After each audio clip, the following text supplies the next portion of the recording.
نعم، بسم الله الرحمن الرحيم.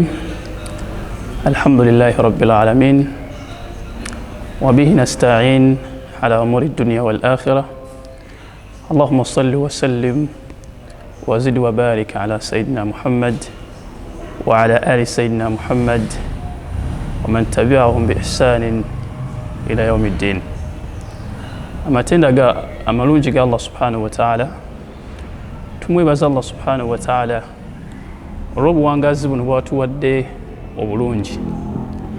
Ate ne tumwebaza Allah subhanahu wa ta'ala okutuwa omukisa n'atuteeka mu baddu be abalungi bawadde chance eno etafunika ne tusiŋŋaanibwawo omwezi omutukufu ogwa Ramadan. Mbakubiriza okubeera nga tukozesa echance eno Allah subhanahu wa ta'ala gyatuwadde ya Ramadan, tubeere nga tukoleramu ebintu ebitugasa, tubeere nga tusinzamu Allah subhanahu wa ta'ala. Tokkiriza mulimu gwonna mulungi mu Ramadan muno okubeera nga gukuyitako, kubanga tumanya Ramadan ey'omwaka ogujja 1448 eyinza obutakusangawo. Abalungi abampuliriza ab'ebitiibwa n'abandaba, mukkirize tugenda kubeera nga twejjukanya ku kigambo ekikulu ennyo, ng'ekigambo ekyo ky'ekigambo ky'okusaba mu kaseera ng'omuntu agenda kusiibuluka. Njagala okubategeeza nti Allah subhanahu wa ta'ala yabeera ng'awa omusiibi enkizo, era Allah subhanahu wa ta'ala obudde bw'omusiibi buno yabuwa enkizo y'amaanyi. Naye muzimu ku nkizo Allah tabaraka wa ta'ala ze yawa omusiibi kwe kubeera nga edduwa y'omusiibi yonna waabeera agisabidde Allah subhanahu wa ta'ala ajyanukula. Naye olwaleero mukkiriza abalungi abandaba, tugenda kubeera nga twogera ku nkizo y'edduwa y'omusiibi mu kaseera ng'agenda okusiibuluka. Akaseera omuntu ng'agenda okusiibuluka, baganda bange kakulu nnyo, era abantu abasinga obungi mu kaseera ak'okusiibuluka babeera batawuka. Osanga mu biseera by'okusiibuluka ng'abantu bali bize nnyo, ono ali mu menvu, oli ali mu muceere, oli ali mu mmere, ne wabeerawo omuntu atwala akadde ng'ali mu kusiibuluka. Alisiti n'awaayo eddakiika ttaano n'agamba nti tugenda kusiibuluka ssaawa emu n'eddakiika 8, naye kankozesa eddakiika guno 8 nsabe Allah subhanahu wa ta'ala. Akadde ako ng'omuntu agenda okusiibuluka kadde kakulu nnyo, yadde nga Allah subhanahu wa ta'ala edduwa y'omusiibi wonna waasabidde ajyanukula, naye ate waaba agenda okusiibuluka, ate edduwa y'omusiibi Allah subhanahu wa ta'ala ajyanukula ddala. Kaseera kalungi nnyo ak'okwesabirako, ne weesabira n'osabira abantu bo, n'osabira n'edduniya n'ensi mwe tuli eno Allah subhanahu wa ta'ala agiyitereeze. So baganda bange, mbakubiriza akadde ako nga tugenda okusiibuluka tetukazannyirako, kubanga kalimu enkizo y'amaanyi. Oyinza okuba olina ekikutte, naye ng'akadde koozannyiramu, bano batawuka, bano bafuna menvu, naye ng'ate keekadde akalungi Allah subhanahu wa ta'ala kayagaliramu nnyo okumusinza. Mu nkola ya Allah subhanahu wa ta'ala, Allah ayagala nnyo okumusinza mu biseera ng'abantu abasigadde tebamuliiko. Nga bwe mumanyi akadde ka futaali, omuntu yasiibye, enjala emuluma, baleeta amenvu, omuntu ayinza okwebulankanya oba ayinza okutwalibwa enteekateeka ya futaali n'abeera nga tafuna kadde keesabirako. Naye we tutunulira wano mu hadithi, Nabbi Muhammad sallallahu alayhi wa sallam yatukubiriza addu'a inda al-fitr, okubeera nga twettanira nnyo akaseera k'okusiibuluka okusaba Allah subhanahu wa ta'ala, kubanga nabagambye nti edduwa y'omusiibi, Abdullah ibn Abbas yagamba Allah subhanahu wa ta'ala abeere nga amusiima ye ne kitaawe, yagamba nti Nabbi sallallahu alayhi wa sallam yagamba inna lis-saa'im omusiibye, omuntu asiibye, inda fitrihi lida'watu ma turad. Hadith eri mu Bayhaqi, Nabbi sallallahu alayhi wa sallam yagamba nti omuntu asiiba mu kaseera ng'agenda okusiibuluka, ekigambo kyonna okusaba kwonna kwasabiddewo Allah subhanahu wa ta'ala edduwa ye tagizzaayo. Kyekigambo kye bagambye. Abdullah ibn Abbas radiyallahu anhuma mu hadith eno atugamba nti omutume Nabbi sallallahu alayhi wa sallam omulungi yatugamba mu bigambo bye eby'ekitiibwa, mu bimu ku biseera ebikulu ennyo omuntu okusabirawo edduwa ke kaseera nga asiibuluka. Abdullah ibn Abbas radiyallahu anhu agamba nti kubanga Nabbi sallallahu alayhi wa sallam yatugamba omuntu waba asiibuluka akaseera ako kalungi nnyo okusomerawo edduwa, kubanga edduwa y'omuntu oyo Allah subhanahu wa ta'ala tagizzaayo. Ono hadithi endala nnyingi nnyo, era waliwo hadithi ya Abu Hurayra radiyallahu anhu yagamba thalathatun, ene emanyikiddwa abantu abasinga bagimanyi nti abantu ba miteeko esatu la turaddu da'watahum. Nabbi yagamba sallallahu alayhi wa sallam nti abantu ba miteeko esatu Allah subhanahu wa ta'ala tazzaayo kusaba kwabwe. Naye n'agamba asooka gwe yasookerako as-saa'im hatta yuftir, omuntu eyasiibye paka waasiibulukuka. Akaseera ako kalungi nnyo okubeera ng'omuntu akakozesa n'abeera nga asiibuluka. N'agamba okuyita mu hadithi omuntu ow'okubiri wal imaamu al-aadil, n'omukulembeze omwenkanya, wa da'watul mazlum, n'omuntu ali azaamanyizza. So baganda bange, tulaba nti akaseera kano ng'omuntu asiibuluka yandibadde afunawo akadde, n'atuula w'atudde, n'atuula mu nsonda. Tulina ebizibu bingi, tulina ebitawaanya ffenna Allah subhanahu wa ta'ala, tulina taabu mu nsi. Naye buli w'ofuna ekyansi esaba Allah subhanahu wa ta'ala, ekisooka wasiibye. Ate okusiiba gye gimu ku mirimu emirungi Allah subhanahu wa ta'ala gy'asinga okwagala. Hatta batugamba nti Allah subhanahu wa ta'ala ayagala nnyo n'akawoowo akava mu kamwa k'omusiibi. Kitegeeza nti emiryango gya Allah subhanahu wa ta'ala egya rahma miggule. Lwaki tokozesa kadde ako n'ogamba nti niwe tayiminga, niweewa obudde, n'ogamba nti tugenda kusibuka ssaawa 5, for example, tugenda kusibuka ssaawa emu, naye ku ssaawa emu tusibulukemu dakiika 8, kankose dakiika zino 8 mbeere nga nsaba Allah subhanahu wa ta'ala. Omulimu gwa Nabbi Muhammad sallallahu alayhi wa sallam ebyafaayo biraga nti ye mutume sallallahu alayhi wa sallam kasita enjuba yatandikanga okugolooba ng'awanika emikono bw'ati paka we baasiibulukanga. Oyinza okuba ggwe tolina maanyi gawanika mikono eddakiika 3 n'alesita eddakiika 2, oba tolina budde at least gamba nti rabbana atina fi dunya hasana wa fil akhirati hasana wa qina adhaba an-nar, kubanga edduwa eyo w'ogisoma oba okuŋŋaanyizza ebirungi kuno ku nsi n'ebirungi ku nkomerero. Era Nabbi sallallahu alayhi wa sallama yabeera nga atulambika omuntu asiibye engeri gy'alina okusabamu. Si muntu asiibye yekka, wabula n'omuntu yenna nga ayagala kusaba Allah subhanahu wa ta'ala. Abantu abasinga obungi tetumanyi kusaba Allah subhanahu wa ta'ala.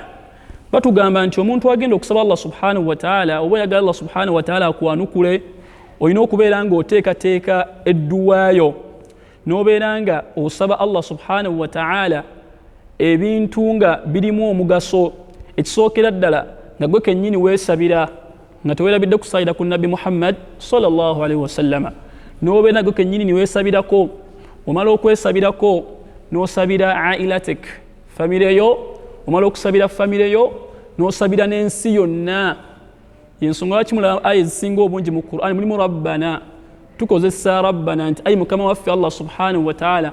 So omusiraamu aba ali mu dduwa, naddala ffe abasiibi, si kirungi kubeera nga tubeera selfish mu dduwa zaffe, noga nze ngenda kwesabirako nze nzekka.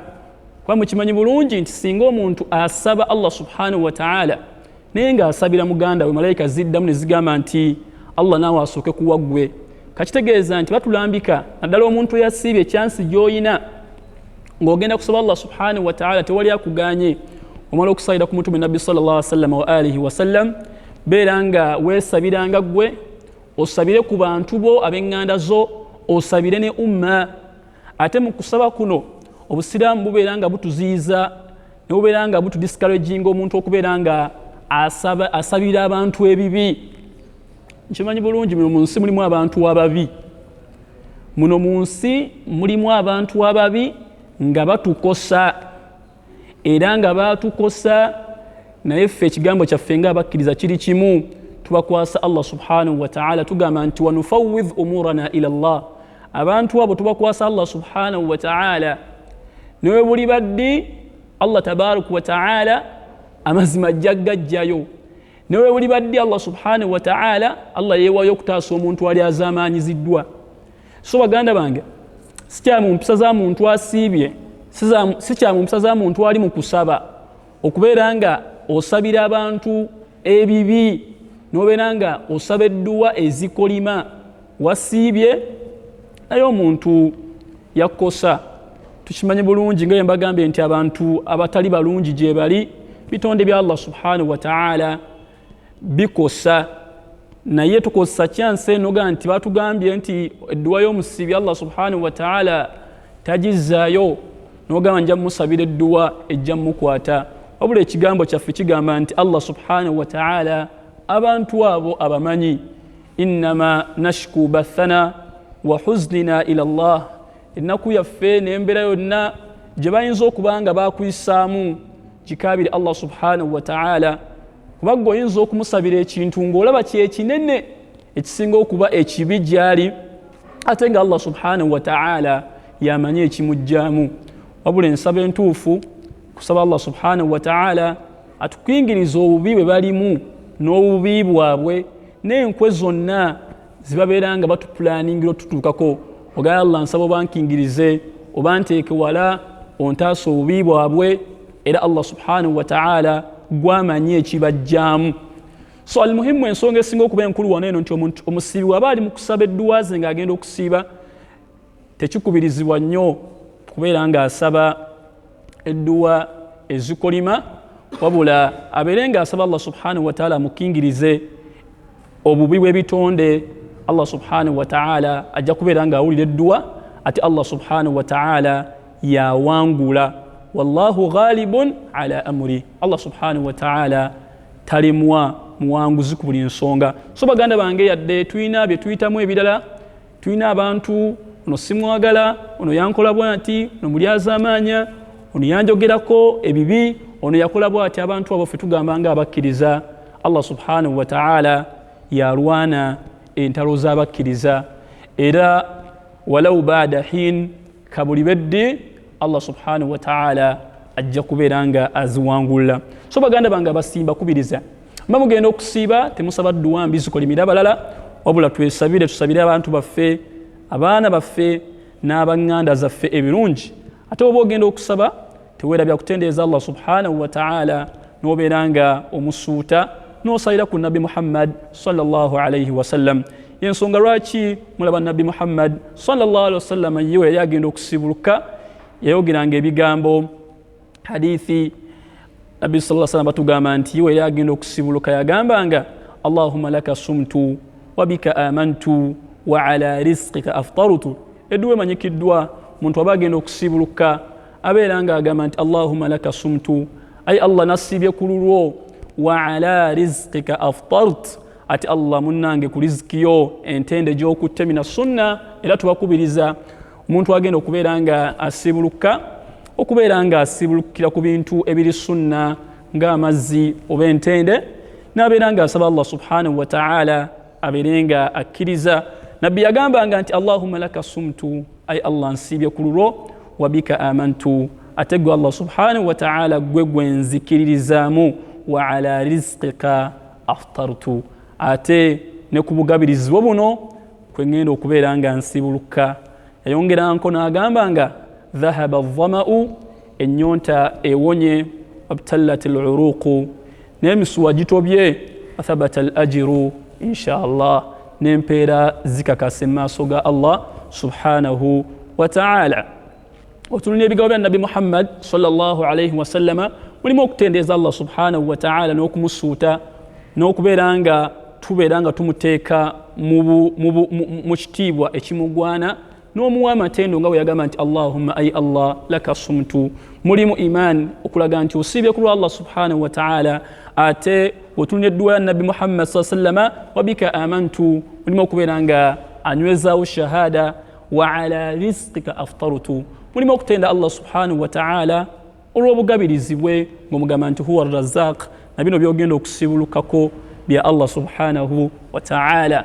Ate otunye edduwa eno omuntu alaga obwetowaze eri Allah subhanahu wa ta'ala n'alaga n'embeera gy'ayise mu maaso ga Allah subhanahu wa ta'ala naga nti dhahaba dhama mbutufu mbadde mu nnyonta naye ennyonta ku lw'obuyinza bwa Allah subhanahu wa ta'ala egenda kunywa ku lw'ekyokunywa kino. Tubakubiriza mbeera musibuluka obuterabye ddaddu bismillah yadde edduwa tugisome eno dhahaba dhama wabtallat al-uruq edduwa nnyingi amanyi ze baatuwa si eno yokka yokka. Oyinza okubeera nga osibuluka n'okosa edduwa endala ne bismillah tubeera nga ogyerabira n'okubeera nga oliisa omukono ogwa ddyo nga maliriza ebigambo byange ku nsonga y'edduwa y'omusiibi. Tukubirizwa mu busiraamu era okubeera nga tusaba.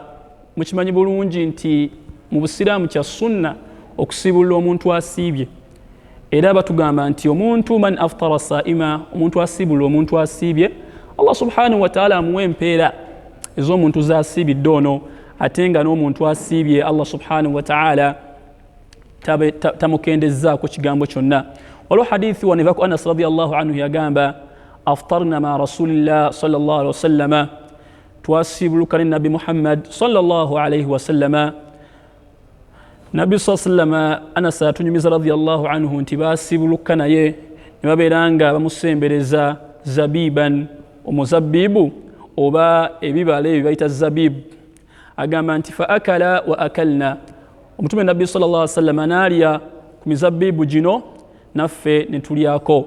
Falamma faragna qal otwayi tunaatera okumaliriza obanga tuvaawo nabbi sallallahu alaihi wasallama n'abeera nga atusabira edduwa eno n'agamba ebigambo bino nabbi sallallahu alaihi wasallama. Anas yatunyumiza nti ukila ta'amukum al-abrar nabbi yabagamba nti njagala bakakasa abantu b'omu maka muno abatusiibuludde oba abantu bendi nabo waneeno nti emmere yammwe eririddwako abantu abagondera Allah subhanahu wa ta'ala abasiibi. Mu hadithi eno olaba nti nabbi sallallahu alaihi wasallam bwe yamala okubeera nga bamusiibuludde abantu bano abamusiibulula yabeera nga abasabira edduwa era ntuyigawo empisa ennungi. Tumanyi bulungi abantu abasinga obungi bateeka zifutaali ne batuyita omuntu asobola okubayita mu maka ge n'agamba naye mujje musiibulukireko ewange oba n'akuyita ku ofiisi oba n'akuyita ku mulimu kampuni ziteekateeka nebagamba nti bannange mujje musiibuluke. Naye nabbi sallallahu alaihi wasallam mu hadithi eno akulaga empisa gye weeyisaamu nti edduwaayo ggwe omuntu omusiibi hatta n'omuntu ono gw'osiibuludde kiba kirungi n'omusabira akusiibuludde kiba kirungi n'omusabira ku dduwa kubanga edduwaayo ebeera nga nkulu. Anas bin Malik radiyallahu anhu kyagamba nti nabbi sallallahu alaihi wasallama baali bavaawo bwe bati baali basiibulukidde n'abategeeza n'abagamba nti mwe mwesiimye nti emmere yammwe eririddwako abantu abagondera Allah subhanahu wa ta'ala. N'agamba nti wasallat alaikum almalaika malaika zibasabidde ebirungi wa aftar indakum as-saimun n'abasiibi basiibulukidde ewammwe. Wafi riwaaya waliwo enjogera endala nabbi sallallahu alaihi wasallam yagamba nti idha akala inda qaumun singa ogendewo omuntu yenna oba mu maka g'omuntu oba ku ofiisi ye oba omuntu n'akusiibulula la yakhruju hatta yad'u lahum agamba nti temuvangawo oba temuva mu kifo ekyo okujjako ng'abantu abo abasiibuludde mubasabidde ku dduwa eri Allah subhanahu wa ta'ala. Era bagamba nti fadaa fi manzili Abdillahi ibn Bashir nabbi sallallahu alaihi wasallam yali asiibulukidde mu maka ga sahaba yitibwa Abdullahi ibn Bashir yasabirawo edduwa egamba nti Allahumma barik lahum fima razaqtahum waghfir lahum warhamhum. Nabbi we yasiibuluka mu maka ga sahaba we Abdullahi ibn Bashiri nga tannaba kubeera nga avaawo yabasabira edduwa n'agamba nti Allahumma ay Allah wekitiibwa barik lahum fima razaqtahum beera nga obateera ebbaraka n'omukisa mu riziki gy'obagabiridde waghfir lahum obeere nga obasonyiwa warhamhum obeere nga obasaasira. Ekyo baganda bange kitegeeza nti omuntu ono akusiibuludde kuba abantu bangi tubamanyi nammwe mubamanyi ng'alina obusobozi obusiibulula abantu kamina nnansi ameka mu bantu Allah subhanahu wa ta'ala amuwadde ensimbi asobola okubeera nga asibulula abantu ku muzikiti oba asobola okubeera nga aliisa abantu naye n'abeera nga agayaddemu mu mbeera efaanaganaku bwekyo. naye ono Allah subhanahu wa ta'ala gwawadde okumanya n'okutegeera n'imaani n'obukkiriza n'obuvumu obusiibulula batugamba nti Anas bin Malik agamba nti yali nga nkola Nabbi Muhammad sallallahu alaihi wasallam nga wasiibulukira ewantu nabeera nga bamugabula tatambula butambuzi n'agenda. Bino abantu bwe bagenda mu zifutaali n'atuulaawo muleete mmere muleete bino n'abaana atambula n'agenda naye ng'abantu bano tabasabiddeeko. Alisiti abantu abakusiibuludde edduwaayo gye tusinga okwagala nti edduwaayo nkulu oli muddu musiibulukusi wasiibe lillahi subhanahu wa ta'ala tovanga woovudde okujjako nga osabye Allah subhanahu wa ta'ala asaasire abantu bano abakusiibuludde.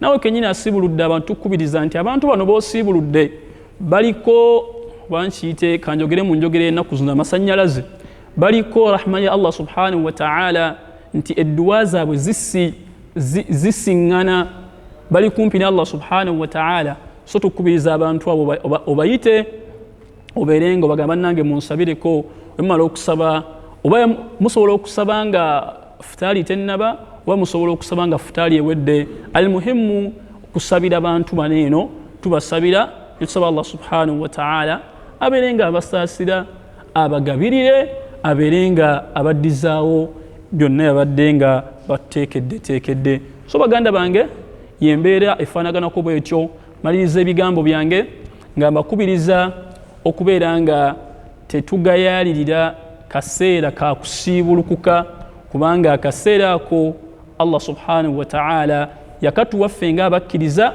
okubeera nga ayanukuliramu edduwa zaffe. Twala akaseera wenenyeze Allah subhanahu wa ta'ala omusabe abeere nga akusaasira osabe Allah subhanahu wa ta'ala omwezi guno ogwa Ramadani kugenda okubeera nga guggwako okujjako nga Allah subhanahu teguggwako okujjako nga Allah subhanahu wa ta'ala akukyusiriza mu mbeera.